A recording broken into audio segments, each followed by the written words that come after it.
हम बच्चों को ट्यूशन में क्यों डालते हैं? आई थिंक मार्क्स मिलाने के लिए. That's the only answer, right? तेरे को जानकर हैरानी होगी कि इंडिया का tuition industry is 1.4 lakh crore.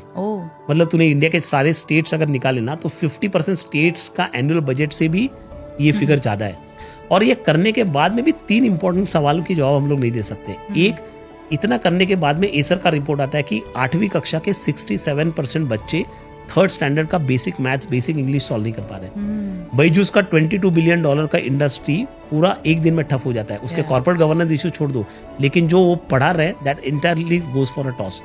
और इतना सब पढ़ने के बाद में, ट्यूशन करने के बाद में बच्चा जब एम्प्लॉयबिलिटी के लिए ग्रेजुएशन के लेवल पे आता है तब उसको स्किल गैप आ जाता है. And therefore they are not able to get the employment, proper employment.